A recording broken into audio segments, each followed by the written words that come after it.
nuestra jornada, ahora vienen los expositores que nos van a entregar insumo para nuestra mesa redonda.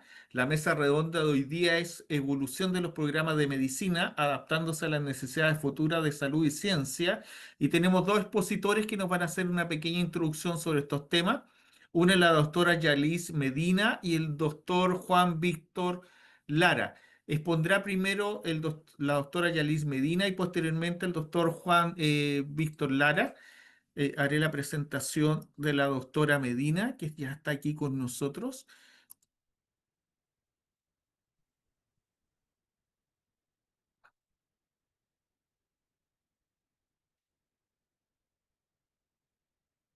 Ahí está, doctora Yalis Medina. Ella tiene su formación de bachillerato en biología en la Universidad de Puerto Rico, donde estuvo también el título de médico. Tiene una residencia y la especialidad en nuestro país que se llama ginecología y obstetricia en el Hospital Universitario de Adultos Centro Médico, y tiene una maestría en educación médica en la Keck Escuela de Medicina en la Universidad del Sur de California.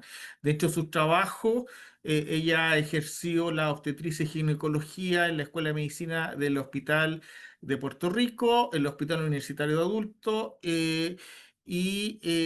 además tuvo una pasada como directora del curso clínico de obstetricia y ginecología de la Escuela de Medicina. Actualmente es la directora del currículum de la Escuela de Medicina y tiene un extensa proceso de enseñanza tanto en obstetricia y ginecología obstetricia y en educación médica, razón por la cual le hemos solicitado que forme parte y nos haga una pequeña presentación de 15 minutos. Doctora Yalis Medina, nuevamente muchas gracias por su disposición. El escenario es todo suyo. Buenas tardes a todos. Voy a compartir mi presentación. Escuchando al doctor, creo que me voy a quedar corta, pero pues me interrumpen si hay algo adicional que podría compartir con ustedes. Vamos a hablar de la evolución de los programas, un poquito del pasado, de las tendencias futuras y los retos que enfrentamos cada día cuando estamos tratando de incorporarlos a los currículos. Eh, Sabemos que la educación médica ha sido, ¿verdad? Durante el siglo pasado fue bien basada en lo que la facultad quería enseñar. Y sabemos que hoy en día, pues, el movimiento va a algo que es una enseñanza totalmente colaborativa, que es dirigida por el estudiante, que todos los días escuchamos más cuando ellos son puntuales en las cosas que entienden que deberían aprender, en las cosas que nosotros deberíamos enseñar. Creo que el doctor hablaba de inteligencia artificial y como ellos mismos dieron las recomendaciones para reglamento, asimismo lo hacen para el currículo, tanto para contenido como para el formato. Y es parte de lo que estamos, es uno de los retos que estamos confrontando como facultad, porque como mismo decía el doctor, ellos aprenden o utilizan mucho más la tecnología y mucho más los recursos de aprendizaje más variados de lo que probablemente nosotros como facultad nos vamos modificando. Un poquito más también lo que es la educación de precisión, que así como hablamos de que la medicina la estamos dirigiendo a cada uno de nuestros pacientes, la medicina, la educación se está tornando también un poquito más individualizada y métricas que, aunque sean las mismas, no podemos pensar que necesariamente todos los estudiantes la van cumpliendo en el mismo proceso. Así que eso es parte de lo que hemos estado viendo durante el siglo pasado y en los últimos probablemente 15 años mucho más marcados. La generación Z, que es la generación que ya tenemos hoy en día en medicina y probablemente la alfa ya pronto va a estar entrando, son generaciones que enmarcan mucho el aprendizaje de adultos del por qué. Y todo debe traer relevancia, todo tiene que traer una razón de por qué lo estamos enseñando y estar bien enmarcado en cada uno de los pacientes que ellos van a ver, porque esto lo tengo que traer al paciente. También vemos un poco de cambio en términos de lo que es razonamiento crítico, que va ¿verdad? Razonamiento clínico y cómo nosotros los tenemos que ayudar mucho más probablemente es en eso que en el contenido de cómo se le va ofreciendo, porque el contenido, los estudiantes han ido variando mucho la forma en que aprenden y son mucho más independientes, pero no necesariamente pueden integrarlo de la manera que nosotros necesitamos. Y eso es parte de lo que vamos viendo con lo que es la inversión en todos los aspectos clínicos. En términos de la tecnología, yo creo que ya, ¿verdad? Han estado hablando de eso en la tarde, pero definitivamente tenemos que incorporar la tecnología, no solamente en la forma en que enseñamos, pero sino también en la parte clínica de lo que le estamos proveyendo a estudiantes. Y claro, en términos de relevancia también vemos que las metas profesionales de los estudiantes se ven mucho más, se tornan mucho más importantes con esta generación que es bien específica en lo que está buscando y cómo llegar ahí y qué parte de lo que nuestro currículo le ofrece los va a llevar al punto que ellos quieren cumplir ¿verdad? Al final de los 4 años, que sería el entrenamiento con nosotros. Obviamente sabemos que ya estamos hablando de competencias médicas y las mismas competencias son las que nos están dando esos pasos de desarrollo del estudiante, donde obviamente tenemos métricas atadas a cada una de esas competencias con sus objetivos alineados, pero al mismo tiempo pensar cuál es la secuencia lógica de que cada estudiante lo puede ir cumpliendo y cómo lo vamos a ver y lo vamos a medir nosotros. En tendencias para el futuro, la verdad, yo creo que ya inteligencia artificial lo hablaron, pero sí hablar un poquito más de precisión, de interprofesionalismo y el bienestar en la medicina, porque sabemos que las generaciones más jóvenes se enfocan mucho en su bienestar. Y es una de las cosas que se ha traído mucho más en el campo de la medicina, en los retos que confrontamos nosotros cuando estamos quemados. Hablando de la parte interprofesional, ya es algo que debemos tener incorporado desde temprano. Sabemos que el enfoque, ¿verdad? Como de la medicina hacia el futuro es un poquito más centrado a la parte social. Volvemos a los aspectos de las clínicas. Vamos a ver más grupos trabajando con los pacientes. Tenemos más necesidad de medicina primaria. Y esa parte de incorporar las otras disciplinas en nuestras interacciones de manejo de pacientes. Nosotros tenemos el beneficio tal vez de estar en un centro donde están las otras especialidades, como por decir farmacia, están los estudiantes de enfermería, de profesiones aliadas a la salud. Entonces tenemos la oportunidad de incorporarnos todos en ellos identificar cómo nosotros a veces como médicos no tenemos conocimiento de cosas de sus áreas y viceversa, y presentar casos y discutir pacientes en esos grupos donde todos los estudiantes se mezclan como la misma clase, pues nos ayuda en el proceso del desarrollo hacia el futuro de lo que le estamos proveyendo al paciente, mucho más pensando en la población vieja, que sabemos que el mundo cada vez más aumenta en población vieja, que va a necesitar muchos servicios de salud que van a ser integrados y no tal vez algunos tipos especialistas. Obviamente el reto mayor, yo creo que confrontamos nosotros, y no sé, ¿verdad? Si ustedes comparten, es el espacio curricular de todos los grupos que pueda darse una oportunidad en que el mismo tema lo podamos cubrir en las diferentes escuelas. El enfoque social es otra área donde, aunque nosotros hemos tratado de incorporar mucho el paciente en la educación, el aspecto de llevar el estudiante a la comunidad es una de las cosas que los mismos estudiantes se han dado cuenta que le es necesario para tener el marco completo del paciente en que están tratando. Así que traer lo que le llamamos enseñanza de servicio y entonces incorporarlo en todos los grupos sociales, en diferentes grupos, en comunidades aisladas, donde los mismos estudiantes van con la comunidad e identifican, ¿verdad? Esos aspectos de necesidad y generan productos para ellos. Obviamente traer salud pública, que no era algo que tal vez estaba muy eh, vamos a decir, rico el currículo, trayendo a la Facultad de Salud Pública a presentarle un poquito más el macro de lo que es la población y obviamente también la parte de lo que es medicina de desastres y mucho más ahora que, ¿verdad? Pasamos por COVID, y la relevancia de lo que son las diferentes condiciones que nosotros tenemos en nuestros diferentes países. En esta parte, el reto mayor usualmente es la coordinación, ¿verdad? Parear los estudiantes con áreas que sean necesarias y a veces involucrar la gerencia porque estamos sacando a los estudiantes desde un aspecto que algunas personas podrían pensar que no necesariamente fomenta el aprendizaje. Eso, cómo nosotros le enseñamos, negociamos y traemos la necesidad de que tienes que conocer a la comunidad, cómo la comunidad choca, vamos a decir, con el ambiente de la salud y entonces poderlo llevar a un mejor servicio en el futuro.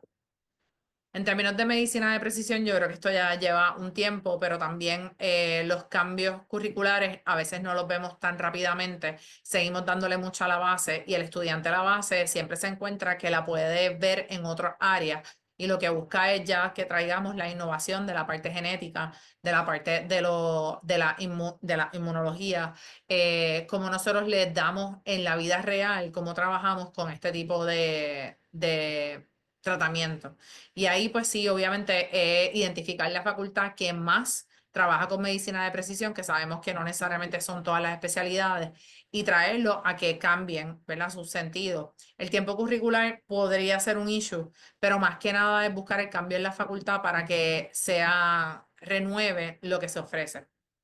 Obviamente el sistema de salud es otro issue porque el estudiante aprende, pero entonces está aprendiendo algo que no necesariamente puede ver en el día a día, porque si el paciente, ¿verdad? Donde está trabajando, esto no es algo que podemos incorporar, pues hace un disloque de lo que aprenden y de lo que se examina y de lo que podrían necesitar en el futuro en términos de servicio.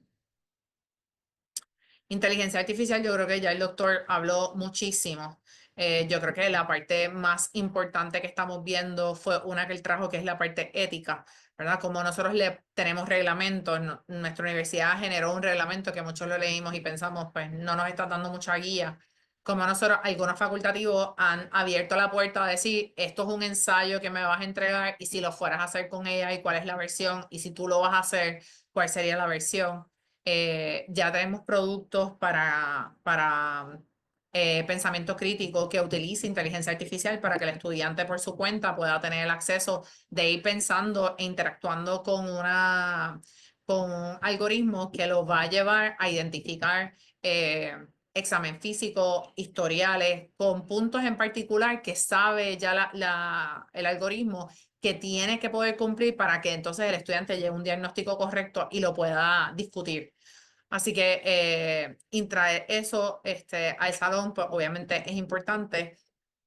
También la parte de la telemedicina, incorporarla y las simulaciones, que es el otro aspecto que hemos estado utilizando. Como ya hablamos, la parte económica probablemente es el factor más importante que nos afecta la integración de la inteligencia artificial dentro del currículo. Y obviamente trabajar con la facultad en enseñarlo o tener programadores para nuestros tipos de algoritmos que quisiéramos generar, pues siempre es un reto.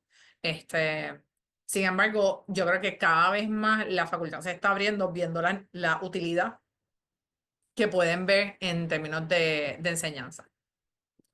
Y finalmente es la parte de bienestar. Sabemos que obviamente el quemazón es una de las cosas que más nos afecta a nuestro manejo de pacientes, nuestro día a día hasta con los estudiantes. Lo que ha sido la parte de salud mental en nuestra especialidad.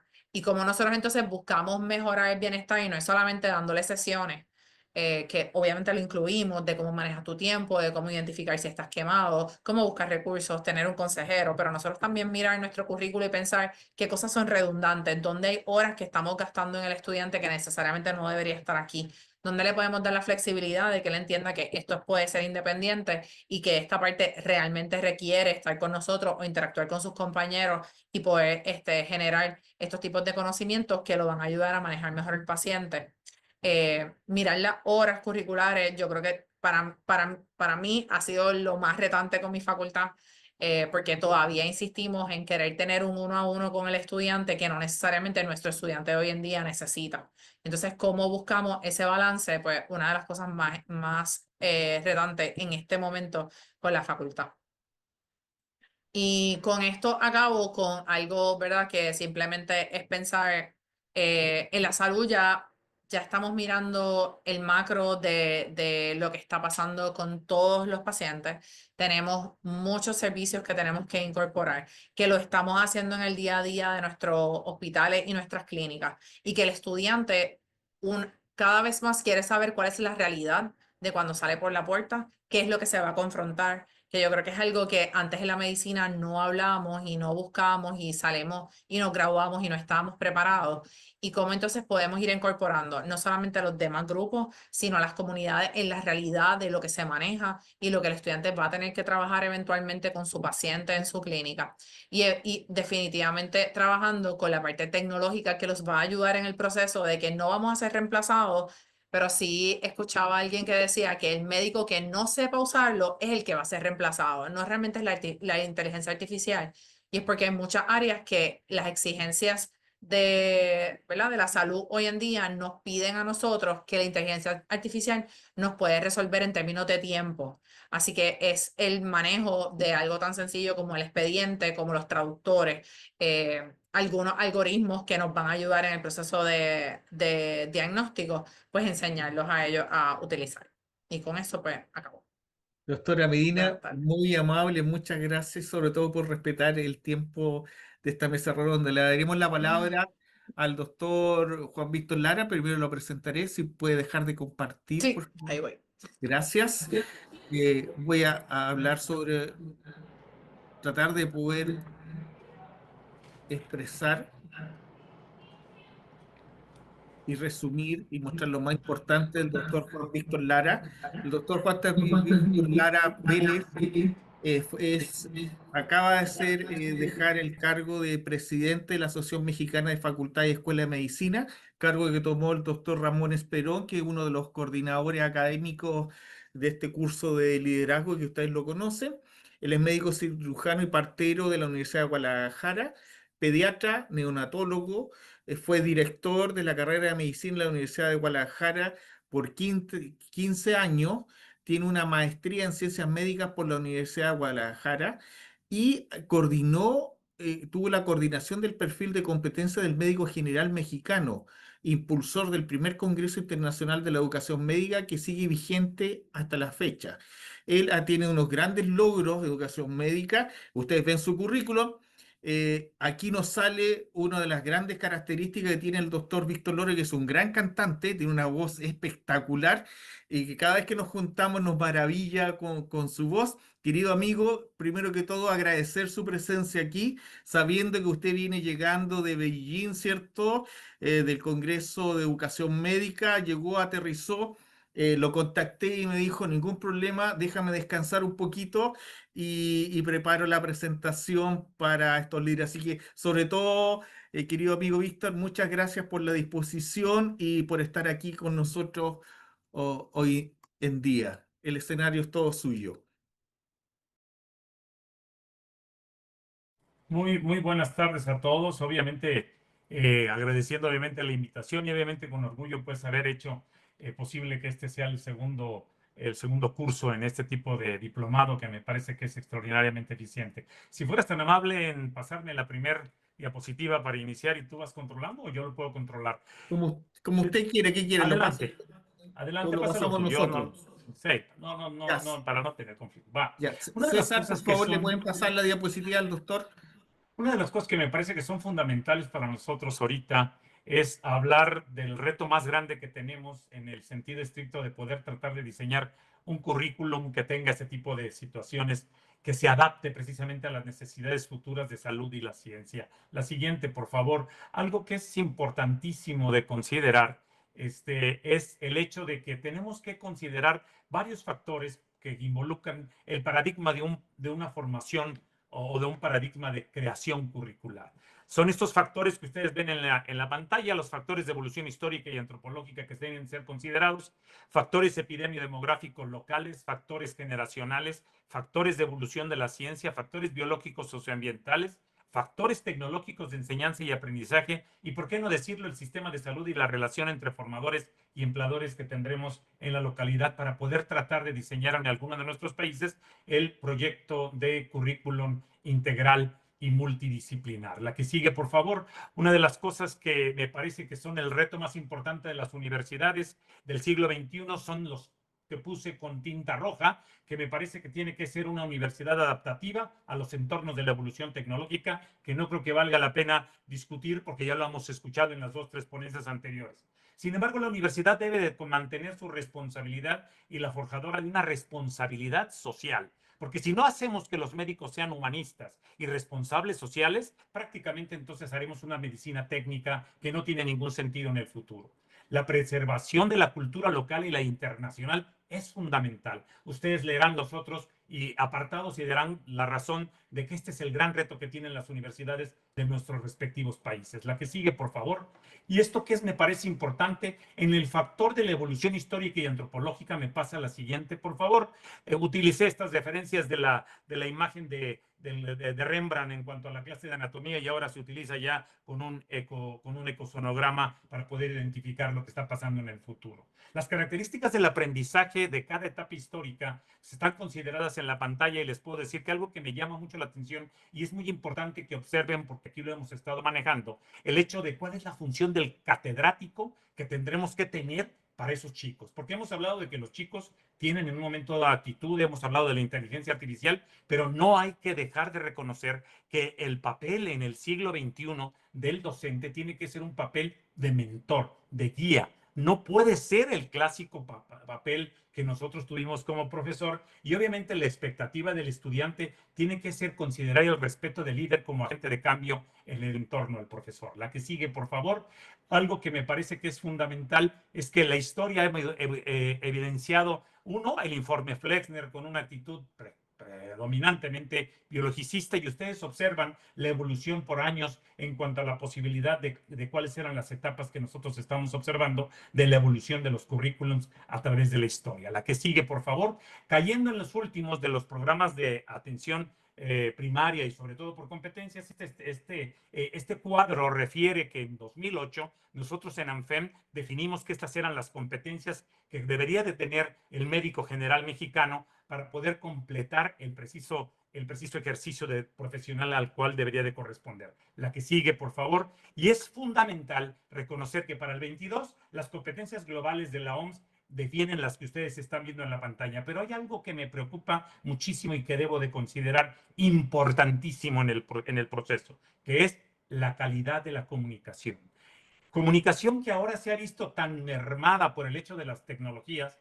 Hablamos menos, buscamos más comunicarnos a través de los sistemas electrónicos, y eso no es lo ideal para un médico. Un médico tiene que tener la capacidad de comunicar y de escuchar para poder intercambiar precisamente tres aspectos que deben ser predominantes. La que siguiente, que deben ser predominantes en un médico, que es entender precisamente la problemática del paciente, porque hay pacientes que, discúlpenme, pero hay un libro que del doctor Lifshitz, se los recomiendo, que es El paciente que no tiene nada.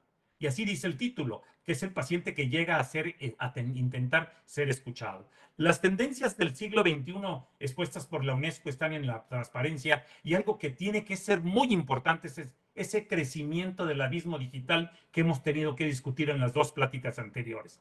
Algo que tiene que ser importante en ese sentido, porque definitivamente la pluralidad cultural y digital tendrá que ser algo que trate de evitar que el hombre pueda intentar dominar al hombre de otra manera. La que sigue, por favor.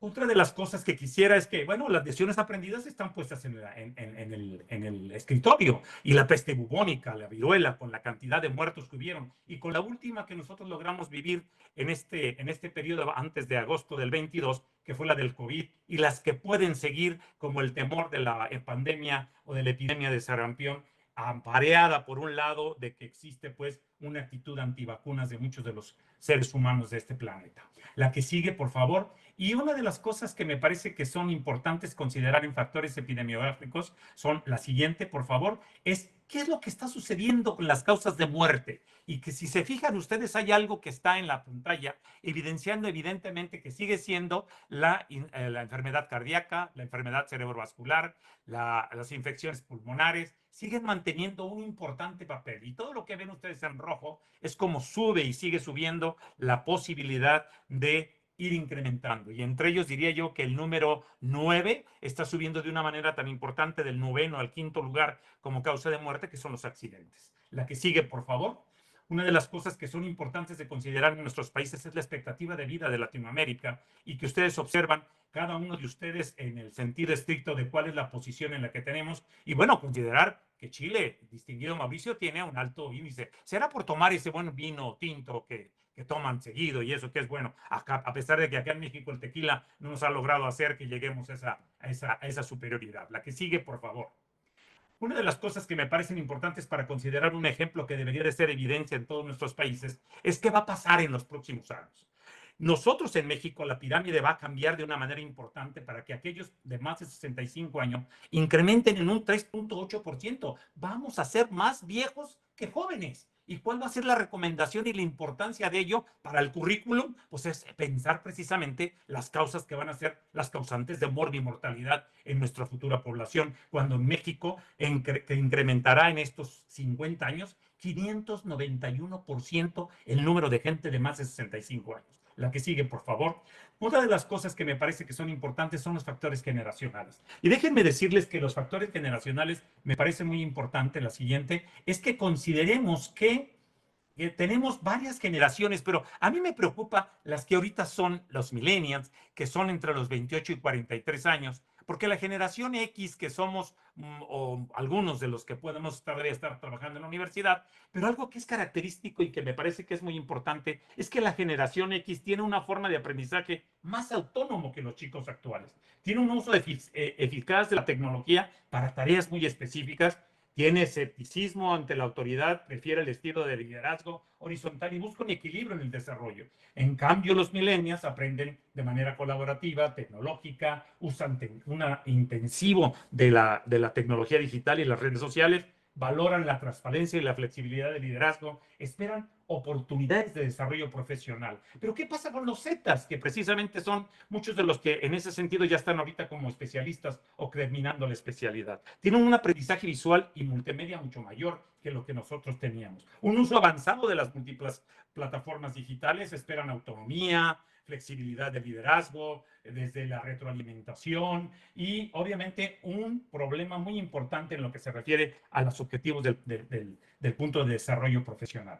La Z, que precisamente ahorita estaremos hablando entre los 12 y los 28 años para el 2025, que son los estudiantes que están por salir de nuestra carrera, las características de autonomía, de creatividad y el interés de aprender rápidamente por cuenta propia es una de las características que está considerándose en esta generación. Es una generación muy inconforme, resiliente y con un fuerte activismo social y valoran la inmediatez, que eso es algo que es muy importante para nosotros. Entonces, la siguiente, por favor, es algo que tiene que ser considerado como un factor generacional para el diseño de cualquier tipo de currículum. ¿Cómo aprenden y con quién tenemos que jugar? ¿Y cuál es el problema clásico? Los profesores, porque ahorita estamos en todo el apogeo de ser inmigrantes cibernéticos y no nativos cibernéticos como son ellos. Ellos ya nacieron con esa actitud y con esa posibilidad. Los factores de evolución de la ciencia, que es otro de los que les mencionaba, que determinarán precisamente con fuerza lo que se refiere a la posibilidad curricular a diseñar, la que sigue, es importante considerar los siguientes factores. La evolución de la ciencia es muy rápida. Mientras del 1900 al 1950 se requerían 50 años para cambios, me ubico perfectamente en que el 2020 solo se requieren 73 días para ver cambios. Lo que les estamos enseñando el primer año de medicina, muy probablemente a la salida ya no es el real. Y eso es algo que es muy importante porque entonces habla de una palabra que quisiera dejar muy clara en la perspectiva del diseño curricular, un dinamismo curricular activo. Es decir, tenemos que ir actualizando de una manera diferente a que antes decíamos, este currículum sirve los próximos 5 años. La que sigue, por favor. Y esto me lleva a la siguiente reflexión. Las expectativas de la educación médica están muy claras a definir que en el 25 la realidad virtual, el aprendizaje remoto y la realidad aumentada tienen riesgo inclusive a disminuir, si no desaparecer, disminuir el número de aulas. No va a ser tan necesario que existan lugares en donde podamos tener que tener a los chicos guardados. En el 26, el Internet global absoluto, pero si nos vamos al 50 y al 30, estaremos hablando de interfase cerebro-computadora, nube, transmisión de conocimiento bidireccional, máquina-cerebro. ¿Dónde estamos en este mundo? ¿Con qué velocidad vamos a caminar? La que sigue, por favor. Los factores biológicos y socioambientales, no me voy a detener mucho en esto, me pasa la siguiente, por favor, son muy importantes y esto es algo que es fundamental. La emergencia ambiental y el impacto en la salud habla de un ecodesastre, una contaminación holística, recursos naturales deficientes, el agua, la alimentación, los desastres naturales, el calentamiento global, la producción de carbono y metano, desechos ambientales, vectores y ozono. Esta es la que me llamó la atención para el punto. Sin embargo, las otras dos son obviamente retos que nos van a obligar a replantear la posibilidad de un currículum mucho más dinámico que del que quisiéramos dar. La que sigue, por favor. Otra de las cosas que son los factores tecnológicos y la enseñanza del aprendizaje.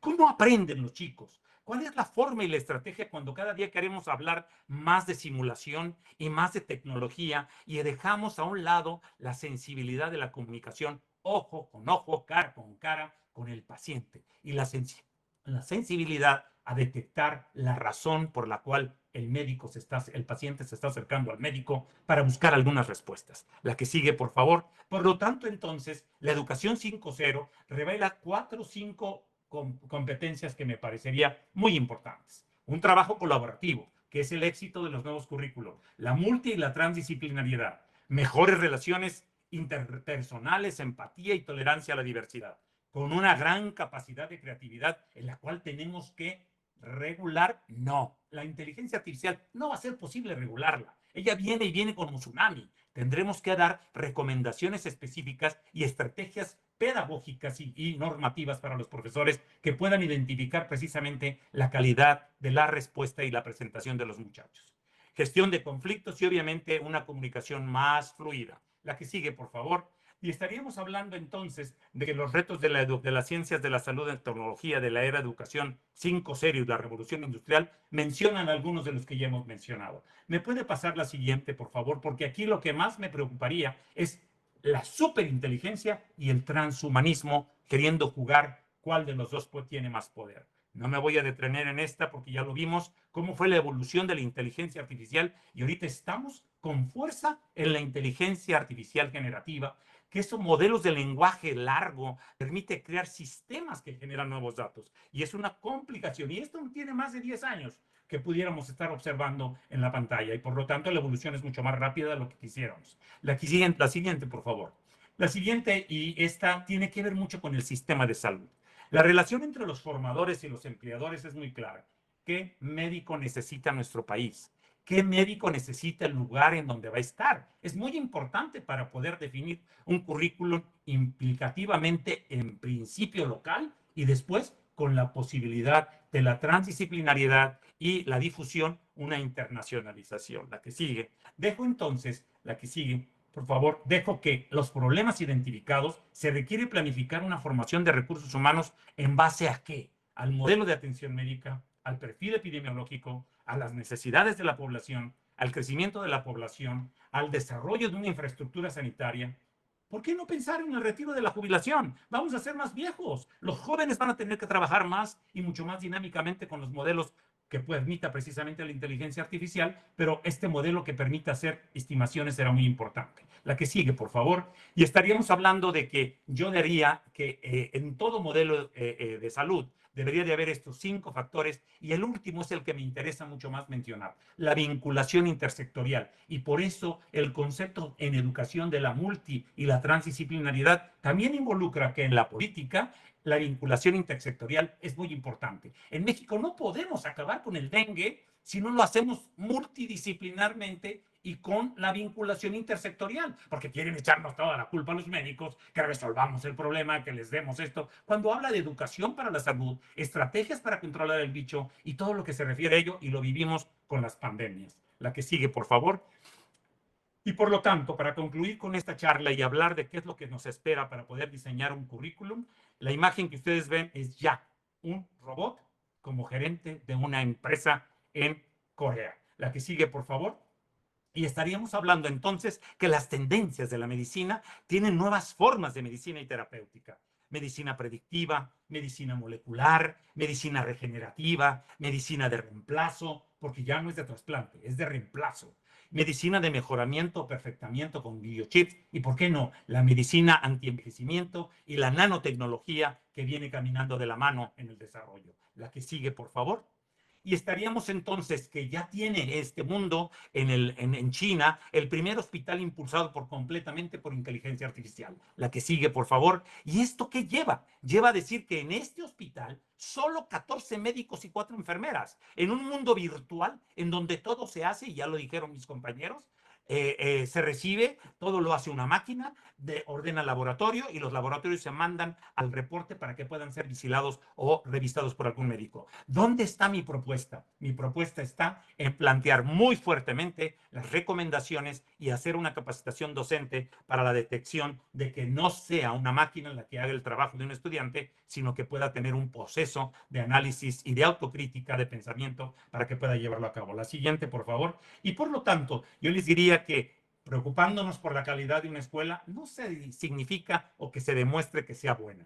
Se trata de que una universidad pueda demostrar que dispone de los procesos para evaluar sus actividades. Lo que no se evalúa no se puede cambiar. Y diagnosticar su situación, poner en marcha esas acciones que son vinculadas a tales evaluaciones, y obviamente esto considerará un proceso de garantía de calidad curricular y obviamente de ejercicio de enseñanza. La que sigue, por favor. Y por lo tanto, yo diría que las implicaciones de la estructura curricular estratégicas son transformación estructural, una nueva cultura de diseño curricular micro y macro, un diseño curricular local y complejo, no global, local. La que sigue, por favor, que nos permita tener flexibilidad, adaptabilidad e innovación curricular pertinente y dinámica a las cuestiones que precisamente nos exigen la ciencia y los tiempos. La que sigue.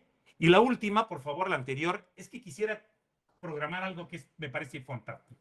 En Latinoamérica, como es parte de este curso, es muy importante considerar que todo lo aprendido, que todo lo vivido, que todo lo que hagamos, el próximo gran salto evolutivo de nosotros será el descubrimiento que cooperar entre nosotros va a ser mejor que tratar de competir para poder ser un país latinoamericano o panamericano con todas las características que nos pueda hacer una fortaleza y una potencia en lo que se refiere a diseño curricular y futuros médicos de este mundo. La que sigue, y con eso concluyo mi participación, estimado Mauricio, y quedo a la disposición de los compañeros que están en el audio. Muchas gracias. Muchas gracias, doctor Lara, por esta tan iluminación que nos hace con estos tips que nos entrega, ¿cierto?, sobre lo que sería la medicina en el futuro y los factores y los indicadores que hay que tomar en consideración. Porque generalmente nos estamos centrando mucho en la inteligencia artificial, pero nos olvidamos de toda la epidemiología que es muy importante y en la realidad de cada país. Yo creo que por eso, gracias por volvernos a centrar y colocarnos a los pies en la tierra. ¿Hay preguntas al respecto?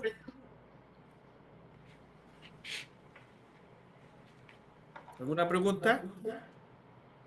Yo tengo una para ambos, que dice, ¿cómo creen ustedes que deben adaptarse los planes de estudio en medicina para responder a las megas tendencias del siglo XXI, como la inteligencia artificial, la transición demográfica y los retos medioambientales, sin perder el enfoque humanista?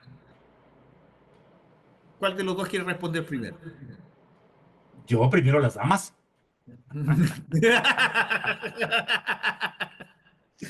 Doctor, yo me siento bien chiquita al lado suyo, así que yo le dejo a usted, creo que nos puede ayudar más. Miren, yo creo que algo que es fundamental es el siguiente. El tutor, en este sentido, o el mentor, que yo puse precisamente como algo que es fundamental, es que nosotros tenemos que tener una estrategia de formación docente que sea precisamente mentor, el coach de los estudiantes, que se tiene que separar eso para que los muchachos puedan tener acceso de guía, de ser precisamente dirigidos a lo que se refiere a ello. Y la otra, nunca dejar de que los chicos tengan contacto con pacientes humanos, que eso es algo que es fundamental, porque cuando queremos hacer que la inteligencia nos lleve a la simulación y que todo sea por máquinas y que todo sea lo demás, creo que la única forma de verlo es eso. Por eso les hacía la recomendación de ese libro de Lifshitz que dice El paciente que no tiene nada. Cuando yo lo leí dije, ¿el paciente que no tiene nada? Y cuando empieza usted a leerlo, voltea y dice, es el paciente que llega solo a querer ser escuchado por usted. Y usted voltea y dice, no tiene nada. El que le va a pedir que le diga, hágame lo que hace el doctor House, pídame kriptonita en la uña del dedo chiquito del pie y hágame una resonancia y una macro resonancia magnética para ver qué me encuentra, un PET, a ver qué me encuentra usted. Y usted no tiene nada. Lo único que tiene es que necesita un médico que lo escuche. Por lo tanto, el humanismo y el profesionalismo es parte de la currícula que tenemos que inyectar a los chicos a través del ejemplo docente. Muchas gracias. Yo creo que abundando a lo que dice el doctor y dándole, ¿verdad?, valor al estudiante, yo creo que más ellos, en términos de simulación solamente quieren para un procedimiento, pero los estudiantes añoran, están con el paciente todo el tiempo. Y la parte de servicio, y yo creo que hablando de las poblaciones que van a ser geriátricas, con más valor tenemos estos pacientes que vienen a escucharse. Yo lo veo en ginecología todo el tiempo. Y esta parte de ir a las comunidades y saber las necesidades de las comunidades, yo creo que les da mucho más entendimiento a ello de por qué el paciente está aquí y qué otros aspectos están afectando el que el paciente esté aquí, que no sea simplemente algo patológico. Yo creo que esa parte de servicio en la comunidad es de las cosas que primero tienen que ver los estudiantes para poder sensibilizarse a todos los aspectos sociales ¿verdad? En el área en donde están. Doctor Bucela. Hola, no, puntualmente agradecer a ambos expositores, doctora Medina, doctor Lara. Ya lo había escuchado antes, es un placer a ambos escucharlos con esta, vamos a decir, me queda claro algo, de repente uno se centra mucho, pues un poco tiene cierta filiación hacia la tecnología, no voy a decir cierta, una gran filiación hacia la tecnología y uno se centra en todos esos avances tecnológicos. Y sin embargo, se han dicho cosas aquí que tengo anotadas así bien grandotas, como volver a lo que es atención primaria, que los chicos vuelvan al contacto directo con las personas, no voy a decir con los pacientes, y que, a que esa comunicación se inicie con las personas para que puedan atender mejor a su paciente. Por otro lado, se han dicho cosas fundamentales que a veces por esta tecnología se olvidan, como lo ha recalcado nuevamente ahora el doctor Lara, que es el humanismo, los aspectos epidemiológicos. O sea, esa medicina que tiene que modernizarse, pero que no deja de ser la medicina que aprendimos mucho, que somos generaciones, en mi caso particular, que baby boomer, pero de verdad, o sea, es como voy a decir así con claridad, le dejan a uno, en mi caso particular, que estamos trabajando con esto en mi universidad, una hoja de ruta muy interesante. Los felicito a ambos, de verdad, muy buena exposición. Gracias. ¿Alguna otra consulta? Doctor Martín Alba, por favor. ¿Qué tal? Buenas noches. Igualmente, muy contento, profesores, de escucharles, sobre todo porque no perdemos ese contexto humano que es, creo, básico para el profesional médico. Mi pregunta iba un poco en el contexto de que la mayoría de nosotros, yo diría, algunos sí son muy jóvenes, pero cuando uno habla de estos temas con los estudiantes que están recién saliendo o saliendo de la carrera, como que me queda la impresión que ellos dicen, claro, para ustedes es fácil hablar de humanismo, pero yo quiero escalar muchos puestos, ir a la especialidad, y no sé si pasa en sus países, pero en Perú, casi todos los médicos somos especialistas los que formamos. O sea, tenemos un cerebro de hospital, a pesar que nos dicen muchas veces que formamos médicos generales, médicos para el primer nivel, tenemos un cerebro de especialista que hemos recorrido, yo creo que la mayoría de ustedes han recorrido grandes espacios y han escalado mucho. Y como que dicen ellos, bueno, para usted es muy fácil hablar de humanismo, ya ha recorrido todo, pero déjeme a mí escalar, todavía estoy comenzando, quiero subir a hospitales, quiero aprender todas las tecnologías, entrar a la IA, olvidarme del paciente, porque necesito ir al aspecto fundamentalmente de conocer más, que es el conocimiento que nos atrapa, ¿no? Por ahí va el tema. Yo a veces digo que deberían los médicos terminar muy bien este concepto de ser médicos generales, sobre todo, quizás médicos familiares primero. Acá en el país están intentando hacer, nosotros tenemos los serumistas en el Perú. Hay una propuesta en el Colegio Médico de querer hacer que el serumista saque un título, que le den un título además de ya médico familiar, porque verdad que el serumista tiene mucho de médico familiar del primer nivel, para que le puedan dar una remuneración mejor, porque al final el problema es a veces económico. Si los estados no nos permiten tener buenos sueldos, pues la pelea por escalar y sacar títulos y diplomados y ascender es tremendo. Y claro, esto del urbanismo perfectamente lo entendemos todos, pero a veces como que queda perdido cuando está el muchacho muy joven, ¿no? Eso quería comentar, no sé si quieren algún comentario, gracias. La seducción subliminal es algo que nos proyecta a nosotros como médicos. Nuestros estudiantes voltean y dicen, yo quisiera ser como el doctor Pedro, como el doctor fulanito de tal, porque sé que es famoso, respetado, trae un BMW del año, tiene una casa de muchos millones, y yo quisiera ser como él. Pero el problema no es ese, el problema es lo que yo hago, por ejemplo, con mis estudiantes, es que les digo, de a dos en dos los quiero en mi consultorio y los quiero callados. Y les voy a decir cuándo pueden hablar. Pero yo, que me vean actuando, soy como pediatra. Y cuando me ven actuar, voltean y dicen, doctor, esto no lo dice usted en las clases. Claro que no, porque entonces llega mi paciente y cuando va entrando el niño por la puerta de mi consultorio, le digo, hola guapo, ¿cómo te va? ¿Cómo estás? Y salúdame y chócala y dame 5, por favor. Y empiezo, oye, ¿qué te pasó? ¿Qué te trae mami? ¿Por qué? Porque estás carcancha, hijo. Déjame revisarte para ver qué es lo que está pasando con vos. Entonces, ¿qué es lo que es importante? Es que transmitamos el humanismo y el profesionalismo con el ejemplo, con el hecho de que somos satisfechos. Les voy a decir algo que es muy importante, que creo que uno debe tener. Si a mí hay algo que yo soy funcionario, inclusive del gobierno, y cuando regreso del gobierno, cuando regreso y salgo, me dicen, oye, ¿y cómo fue tu día? Hoy estuve hermosamente agradable porque tuve pacientes. Y en la mañana, asqueroso porque vi todo lo del problema gubernamental y problemas de residencias y que de sedes y que evaluar. Pero cuando llego a mi consultorio, la vida me reconforta de estar seguro de lo que quise ser. Entonces, es algo que tenemos que obligarnos a transportar. Por eso el profesor tiene que ser un mentor, un hombre que proyecte lo que queremos verdaderamente de la esencia que no viene en los libros. Gracias, doctor Lara. Doctora Medina, ¿quiere complementar con algo? Solamente le iba a comentar que totalmente el mismo problema que nosotros tenemos. Ya hay muchas escuelas que lo que están haciendo es admitir estudiantes en unas vías específicas para ser médicos primarios, tanto de familia como pediatras o internistas, ¿verdad? En la primera línea, para tratar de fomentar que los estudiantes de entrada sepan, porque cómo llegó al próximo paso es uno de los retos para ellos en términos de especialidad. Pues una vez tú entres con nosotros y este es tu compromiso de servicio en el futuro, pues nosotros te vamos a asegurar esta posición para que tú te puedas seguir entrenando. Y eso es una de las cosas que está ayudando a mejorar, pero definitivamente es el mismo problema y estoy con el doctor. Yo creo que de las cosas que más tú ves que reconocen los estudiantes a la facultad es cuando están en el 1-a-1 con ellos en un consultorio. No hay nada mejor que estar con ellos, que vean cómo tú te relacionas no solamente con el paciente, como decía el doctor, también con enfermería, con mi consejera que está en la clínica, cómo hablamos del paciente que ella encuentra, que yo encontré, que podemos llegar en punto medio. Y esas son las cosas que, ¿verdad? Hablando de lo que era interprofesionalismo, por más que nos llevemos al salón, nunca va a ser como es en la clínica.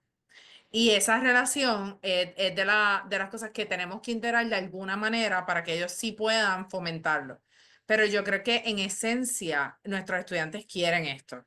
Lo que pasa es que la parte económica sí compite por mucho, pero en esencia ellos lo traen, ellos hacen grupos de humanismo, ellos hablan de las humanidades y las medicinas. So, yo creo que sí lo quieren, pero como buscamos el punto medio es cabildeando ¿verdad? Con el gobierno, porque esto no es algo ni que podemos tratar de ayudar. Yo creo que ellos van a ser mucho más activos que nosotros en lograr que hayan cambios, tengo que decir. Muchas gracias, doctora Medina. ¿Algún otro comentario? Yo tengo un comentario. Doctora Telma, por Me- favor. sí, me gustaría, más que un comentario, escuchando a nuestros profesores, a mí me gustaría la opinión sobre la creación de ese médico general que sea como híbrido. No sé si me entenderían el concepto, porque nosotros sabemos que formamos médicos generales, ¿verdad? Que son de la primera línea de atención. Y nosotros, yo entiendo que en la actualidad estamos un poquito débiles, es en la formación de los docentes.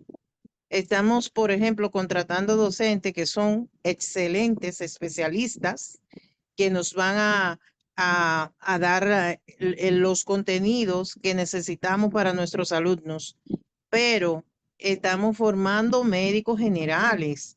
Entonces, me gustaría escuchar la opinión de los expositores con relación a esto. Si no se podría formar ese médico como híbrido, ¿verdad? Implementarlo en nuestro currículum así. Es lo que me está llevando, porque el doctor me dice del humanismo y yo lo entiendo perfectamente bien. Cuando yo estoy en la consulta, a veces uno no tiene que darle nada al paciente, sino que ellos mismos dicen, doctora, cuando yo entro y ya salgo de aquí, me siento mejor, me siento sano, porque es eso, porque ellos quieren que uno le escuche. Entonces, esa es mi pregunta. ¿Podría dentro del currículum nosotros ir formando como ese médico híbrido? No sé si me pueden contestar Yo todavía tengo la duda de lo que habla de híbrido. No sé si el doctor esté más claro. Lo que pasa es que me imagino que es un médico que camine de manera diferente. El problema es que camina de manera diferente a las expectativas y es algo que es muy complejo y difícil. ¿Por qué? Porque otra vez volvemos a pensar en que yo les diría a ustedes que en la plática tenemos que platicar de esa generación o de ese factor de generación, los chicos, que obviamente todos quieren vivir bien. Y el problema no es ese, el problema es que muchos de nuestros países económicamente pues obviamente no le pagan bien y le cargan de trabajo al médico general y el especialista obviamente pues cobra pues mucho más caro que un médico general y ganan más y quieren vivir. Y creo que las expectativas de los estudiantes también tienen que ser un factor desde el punto de vista de entender qué es lo que yo quiero hacer. Porque eso es algo que nos compete como profesores y como gobierno. En nuestro país, déjenme decirles que está hecha la propuesta para que en todas las instituciones del sistema de salud gubernamental, el médico general, el médico familiar, gane el más que el especialista. Y que el especialista sea precisamente el que gane menos dinero, evidentemente, en una institución pública. ¿Por qué? Porque precisamente lo que queremos es fomentar en que ellos puedan cumplir con sus necesidades básicas de satisfacción. Tendremos que llegar al punto. No es fácil. Y ese médico híbrido que usted menciona, que así lo entiendo yo, es complejo, pero que yo creo que el médico híbrido sería un, no sé, un corazón de Hipócrates y un oído de Flexner y un cerebro de Einstein. Entonces, algo que es muy difícil de consolidar. Por eso creo que está complejo, pero bueno, estaremos en la trabajada. Gracias. Ya, gracias. Doctora Medina, ¿algún comentario?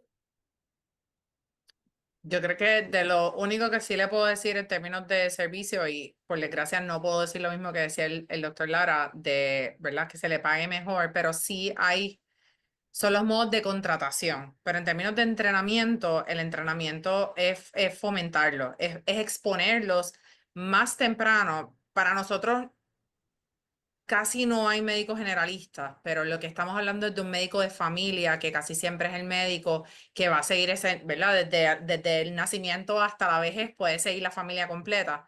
Y es exponerlo desde bien temprano porque ve mucha patología que va dirigida por muchos especialistas y el estudiante aprende del especialista y se le olvida que la medicina primaria es más importante y que cuando ellos decidieron que querían curar, la prevención es el primer paso. Entonces, esa exposición temprana, tal vez a áreas donde sí puedan estar con médicos generalistas, si es el caso, ¿verdad? Suyo, o médicos de familia, que son los médicos que para nosotros verían a la familia entera, es lo que nos ha ayudado a que sí tengamos más estudiantes que prefieran entrar por esa especialidad, aún sabiendo que la paga no es la misma, pero sí los modos de contratación ya de muchas compañías, hospitales, hasta planes médicos, están fomentando contratarlos de una manera que ellos se sientan que su sueldo ya está asegurado y entonces poder trabajar más tranquilos, vamos a decir, en términos de esa remuneración y facturación. Gracias, doctora Medina. Doctor Carlos Saavedra. Sí, gracias, muy buenas noches. Eh, Buena ponencia, doctor Lara y doctora Medina, ¿no? Y nos hace un poco reflexionar y meditar. Eh, Nuestros perfiles docentes habitualmente para una asignatura de digestivo, gastroenterólogo, para una asignatura de respiratorio, neumólogo, cardiólogo, neurocirujano, ¿no? Esto no lleva también a que precisamente el sesgo del docente a enseñar una subespecialización a un médico general. Entonces, y obviamente tenga el chip de este chico ser un especialista. Y por otro lado, como bien dijeron un momento, eh, está en un hospital, se prepara 90% en un hospital. y después pidámosles que vaya a un centro de salud que lo ha pasado así de costado. Entonces creo yo de que ese sistema de atención primaria de salud, en donde realmente vaya el estudiante y esté un buen tiempo, y de repente con un médico familiar, un médico general, un médico internista, ¿no? Y no rotar netamente por las especialidades, porque yo no voy a formar un cardiólogo. Voy a formar un médico general que tenga conocimientos básicos, ¿no? No serán nuestros perfiles docentes, ¿no? ¿Qué opinan uno? No será nuestro currículum también enfrascado en un hospital netamente. Y por otro lado, también es una realidad que por lo menos en el Perú, yo soy de la Universidad Privada del Norte, que es una universidad peruana, nuestros sistemas de atención primaria pues, no son lo mejor que desean. Entonces podemos formar un estudiante, un médico general que vaya a una atención primaria, pero encuentran que se va a una posta, a un centro de salud, son 4 pares, pero no tiene nada. Y entonces también creo acá, y por ahí también lo escuché en una de las primeras presentaciones, el tema del binomio, que esto es un tema integral con el Ministerio de Salud, el Ministerio de Educación. O sea, desarrollemos esos centros de salud de atención primaria bien, en donde el estudiante puede encontrar obviamente un desarrollo y no caiga en saco vacío el formar un médico para ese nivel donde tenemos malas condiciones, ¿no? Y eso implica obviamente que son varios actores. Entonces, no sé qué opinan al respecto de unos cambios de ese tipo, ¿no? Y obviamente entra también la inteligencia artificial y todo ello, que en otro momento lo podemos conversar, creo, pero que ya toqué ese punto ahorita, ¿no? Gracias. Yo quisiera decirle que yo fomento en mi escuela y estoy buscando que me den facultad de medicina interna simplemente para educar, particularmente por eso, doctor, porque todos son especialistas. Aparte de eso, entonces usted se va a confrontar no solamente porque ellos van a querer modelar, también entonces en términos de aprendizaje, cuando yo les hablaba de bienestar, yo tengo un facultativo que quiere ir tan al detalle de lo que hace que se le olvida que lo que está entrenando es un médico general. Y eso también nos da problemas desde la perspectiva del estudiante. ¿Cuál es la profundidad de lo que yo necesito saber? ¿Hasta dónde tengo que llegar? ¿Verdad? En términos de espacio curricular, cuando queremos integrar otras cosas como yo negocio. Yo estoy de acuerdo con usted que deberíamos tener facultad general, que sean los que estén enseñando para ayudarnos. Y desde el aspecto de la parte clínica, nosotros tratamos de hacer mucho balance entre lo que es ambulatorio y clínico. Durante los años clínicos, aún así, la parte ambulatoria van con especialistas. Así que no estamos logrando exactamente lo que estamos buscando, pero sí hemos encontrado por otras,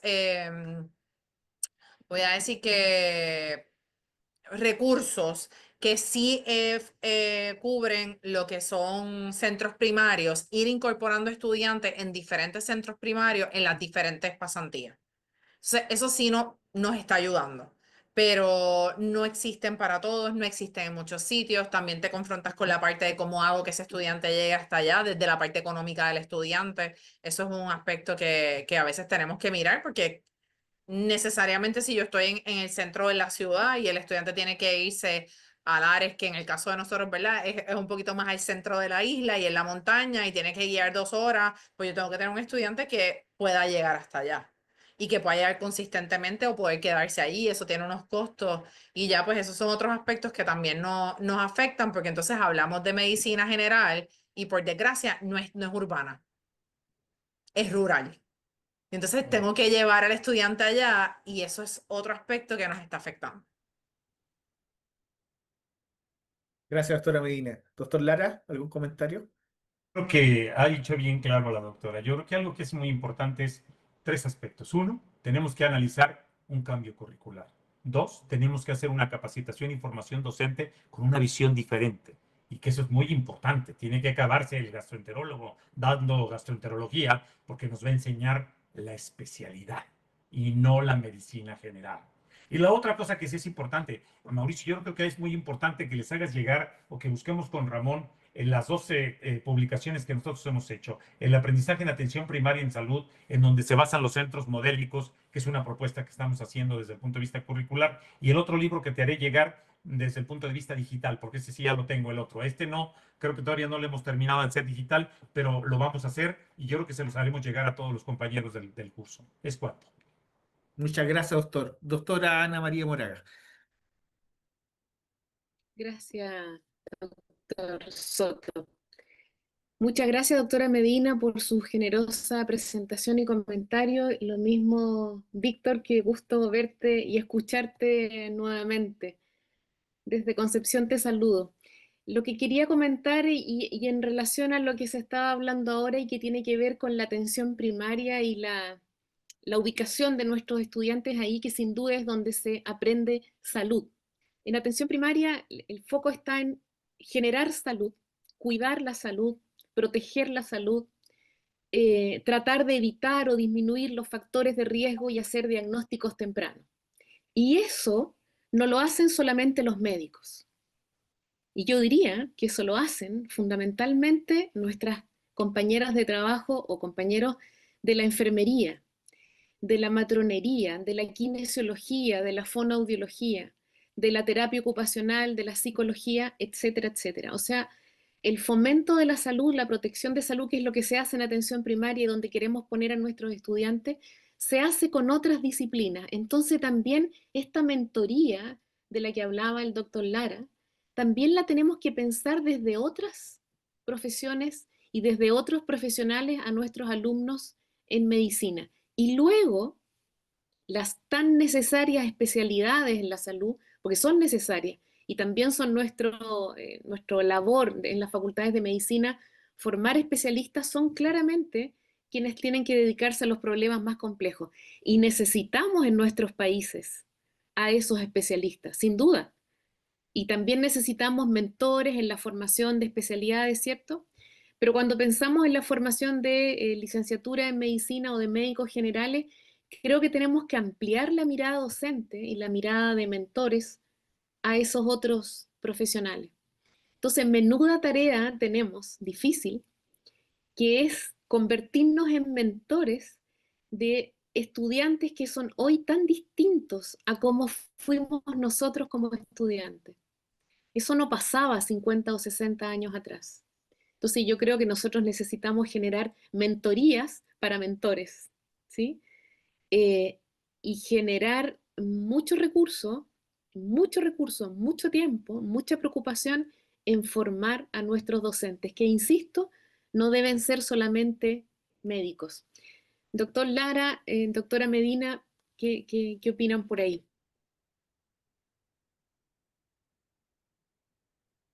Bueno, perdón, algo que me No, parece no, que es muy diga, doctor. importante. No, doctora, adelante, adelante usted, adelante, por favor, primero usted. No, no, yo solamente iba a decir que, ¿verdad? Escuchándola, este año nosotros incorporamos una actividad nueva con audiología, particularmente porque ellos nos decían, es que nos envían pacientes y no saben qué nosotros hacemos, no saben qué pacientes nos pueden enviar. Así que estoy bien de acuerdo con usted que esto es lo que estamos buscando, ¿verdad? La comunicación entre las escuelas es lo que nos ayuda a que podamos dar esa línea primaria al paciente. Pero en términos de la facultad, es complicado. Yo amo mi facultad, que quiero decirle que probablemente la mitad de ellos me dieron clase a mí. Y es bien complicado cambiar. Todos nos da, como adultos, el cambio nos da miedo. Y hay que ser muy insistente. Y yo les fomento a ellos todo el tiempo a que hablen con el estudiante para que entiendan, para que vean su perspectiva, porque es la única forma, mi particularidad, yo siento que muchas, aparte de entrenarme, escucharlos a ellos, qué ellos hacen, que ellos estudian, cómo lo ven, qué necesitan, es lo que más nos ayuda a nosotros a decidir dónde yo puedo cambiar. Pero mi impresión de la facultad a veces es que casi le tienen miedo a hablar con el estudiante. Y eso es algo que tenemos que cambiar porque somos, ¿verdad? Yo siempre digo que a mí me gusta mi trabajo, así que yo quiero que mi escuela sobreviva. Así que somos un team, ¿verdad? Somos un equipo. Ustedes están aquí por nosotros y nosotros por ustedes. Y esa familiaridad, obviamente yo puedo entender, ¿verdad? Sin perder el profesionalismo y lo que es la facultad y el estudiantado, pero hay una familiaridad porque ya hay algunos de nuestros estudiantes que son nuestros médicos. Entonces, no perder de perspectiva es ese aspecto que somos un equipo. Nos da mucho trabajo. Estoy bien de acuerdo con usted que necesitamos fomentar esa mentoría es complicado. Yo creo que también ver muchas generaciones en el mismo departamento ayuda mucho. Porque entonces vemos cómo unos hacen, cómo yo hago, buscamos puntos medios porque aprendemos de todos los niveles. Pero agarrar facultad joven que se quede con nosotros nos ayuda a motivar cambios.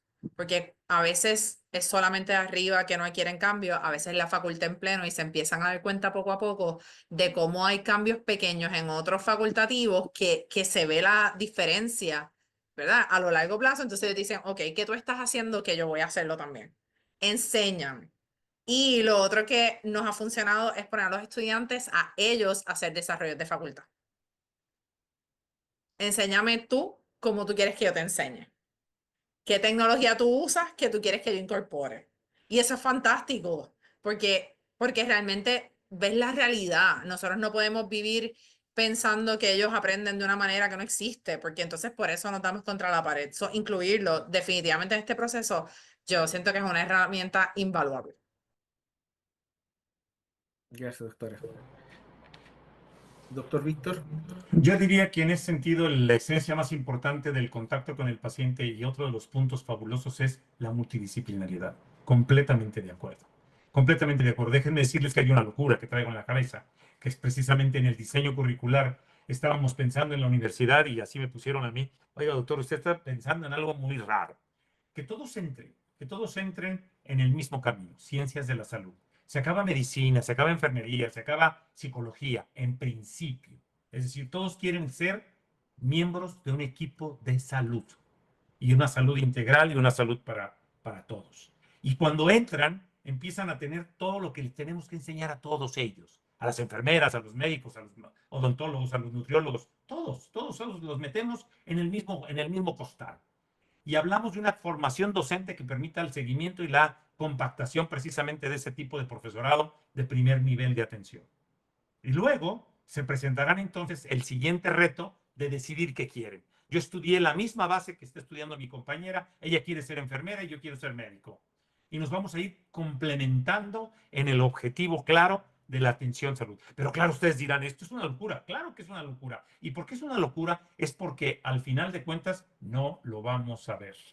Y digo, no lo vamos a ver porque lo vamos a tratar de implementar y al final de cuentas va a tardar entre 8 y 10 años, una generación que son 6 años, para que pudiéramos ver cuáles son los resultados. Entonces, es tener las ganas de implementar modalidades que puedan favorecer precisamente y consolidar precisamente ese profesionalismo y el humanismo con nuestros futuros estudiantes. Es cuanto. Gracias. ¿Alguna otra consulta? Una mano levantada por ahí. ¿No? Bueno, primero que todo, agradecerles a ambos, doctora Medina, doctor Lara, por sus excelentes exposiciones, pero más que nada, o ante todo, su disposición de poder dar respuesta a las consultas de los líderes que se están formando. Le agradecemos muchísimo. Doctor Lara, espero que haya descansado y si no, le rompí el descanso. Pero bueno, espero que hoy día en la noche descanse del viaje que estaba llegando usted del Congreso Mundial de Educación Médica. Sí, Y déjame decirte algo que me parece muy importante. La World Federation acaba de hacer una declaratoria que también estoy completamente de acuerdo que Ramón les haga llegar a todos los compañeros, que es una declaratoria de la visión de la World Federation en las nuevas perspectivas de la educación médica en el futuro. Me parece que sería muy importante que la leyeran y la vieran, y asimismo que te haga llegar los dos ejemplares de los libros que pudiéramos compartir y que el siguiente proceso de la reunión, cuando les entreguemos el diploma a todos estos compañeros, pues obviamente discutamos en una mesa de trabajo precisamente la expectativa del futuro de lo que podemos hacer. Es cuanto y te agradezco mucho. no, gracias. Yo muy en nombre de todos y estoy seguro de eso, de agradecerles a ambos la disponibilidad y la disposición de estar con nosotros. Así que muchas gracias a ambos. Bueno, dando por terminada esta mesa redonda y dado que lo que viene ahora es el trabajo grupal, pero estamos en horario vespertino, dígame, Víctor, No, adiós. nos vemos. Gracias. Hasta luego. Que Bye. esté muy bien. Ya. Vamos a la consulta. Aquí estoy en mi consultorio y vamos a empezar Sí, la sí lo consulta. vi. Te iba a Hasta comentar luego. que estaba en la Vale, consulta. vale, bye. Gracias. Bueno, y ya que le hemos sacado bastante provecho, la intención de hoy día, estamos en una jornada vespertina, después de una jornada laboral, ¿cierto? La idea fue, y es por eso que extendimos las preguntas después de cada expositor, cosa que le sacaran provecho, y sobre todo en esta mesa redonda, que lo hicimos tipo mesa redonda de congreso, en que tenemos dos expositores y todos participaron haciendo preguntas. Damos por terminada la jornada de hoy y nos vemos mañana tempranísimo para ver el siguiente paso. No se enojen, o quieren quedarse un rato más, no tengo problema. No, no, la dinámica de hoy día era esa. Yo sé que están todos cansados, hacer grupo ahora de discusión no iba a dar resultados, pero yo creo que fue muy interesante y muy rico la conversación y la interacción que tuvieron con los dos últimos expositores, que era la idea de la mesa redonda. Así que les agradezco su tiempo, que hayan estado aquí con nosotros y nos vemos mañana acá. Doctora Moraga, tiene la mano levantada. Sí, yo quería decir que esto que tú, Mauricio, o ustedes, el equipo organizador, están haciendo con nosotros en nuestro rol de estudiantes, ¿cierto? Nosotros somos alumnos. Es algo que es importante que nosotros todos sepamos hacer con nuestros estudiantes. Es como identificar la situación y en la medida que uno hace el diagnóstico, toma otras medidas o toma nuevas decisiones y es flexible.